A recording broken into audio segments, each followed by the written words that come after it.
ಏನಪ್ಪ ಇವತ್ತು ಒಂದು ವಿಶೇಷ ದಿನ ಅಂದ್ರೆ 12 ಜನವರಿ 1863ರಲ್ಲಿ ಹುಟ್ಟಿದಂಥ ಇವರು ಸುಮಾರು ಒಂದು 161 ವರ್ಷ ಆಗಿರ್ಬೋದು ಇವತ್ತಿಗೆ, ಹೌದಲ್ಲ?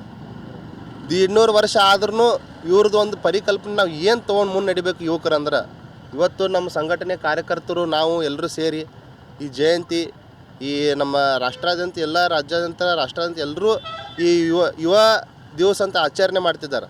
ನಾವು ನಮ್ಮ ಸಂಘಟನೆ ಮುಖಾಂತರ ಕೂಡ ಇವತ್ತು ಆಚರಣೆ ಮಾಡಿದ್ವಿ. ಆದ್ರೆ ಒಂದು ಏನು ಕಲ್ಪನೆ ತಿಳ್ಕೊಬೇಕಾಗಿದೆ ಅಂದ್ರೆ ಯುವಕರೆಲ್ಲರೂ ಎದ್ದೇಳಿ ಗುರಿ ಮುಟ್ಟೋದಿಲ್ಲ ನಿಲ್ಲದಿರಿ ಅಂತ ಹೇಳಿದ್ದಾರೆ. ಎಲ್ಲರೂ ಇವತ್ತು ಥಂಡಿ ಐತಂತೇಳಿ ಮುಕ್ಕೊಳ್ಳೋದು ಮಾಡೋದು ಇದೆಲ್ಲ ಮಾಡೋದ್ರೆ ಆಗಲಿಕ್ಕಿಲ್ಲ.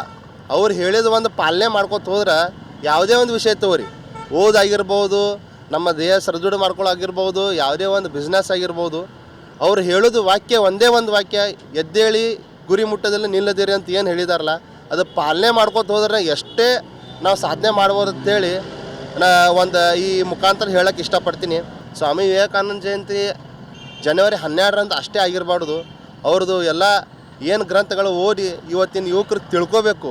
ಅವರು ಸಾಮಾನ್ಯ ಅವರು ಒಂದೊಂದು ವಾಕ್ಯಗಳು ಅವ್ರವ್ರ ಒಂದೊಂದು ಪುಸ್ತಕಗಳು ಓದಿದ್ರೆ ನಮ್ಮ ಜೀವನ ಪಾವನ ಆಗ್ಬಿಡ್ತದೆ ಅಂತ ಹೇಳೋಕ್ಕೆ ಇಷ್ಟಪಡ್ತೀನಿ. ಮತ್ತು ಇವತ್ತಿನ ಯುವಕರಿಗೆ ಪರಿಕಲ್ಪನೆನೇ ಇರಲಾರ್ದಂಗೆ ಆಗಿದೆ.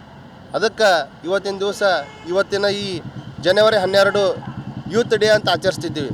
ನಮ್ಮದು ಯುವ ವಿಕಾಸ ಸಂಘ ಅಂತ ಸಂಘಟನೆ ಮುಖಾಂತರ ಯುವಕರು ಸೇರಿ ಇವತ್ತಿನ ದಿವಸ ಈ ಒಂದು ಲಿಂಗದಗುಡಿ ರೋಡ್ ಹತ್ರ ಸ್ವಾಮಿ ವಿವೇಕಾನಂದ ಪುತ್ಥಳಿಗೆ ಎಲ್ಲರೂ ಸೇರಿ ಒಂದು ಸ್ವಚ್ಛ ಕಾರ್ಯಕ್ರಮ ಮಾಡಿ ಹಾಗೂ ಪುಷ್ಪಾರ್ಚನೆ ಮಾಡಿ ಈ ಒಂದು ಜಯಂತಿಯ ಅತ್ಯಂತ ಸಂಭ್ರಮಾಚರಣೆ ಮಾಡಿ ಎಲ್ಲರೂ ಸೇರಿ ಇದನ್ನು ಮಾಡಿದ್ದಕ್ಕೆ ನಮ್ಮ ಕಾರ್ಯಕರ್ತರಿಗೆ ಮತ್ತು ನಮ್ಮ ಸಂಘಟನೆಯವರಿಗೆ ಧನ್ಯವಾದಗಳು ಹೇಳ್ತೀನಿ.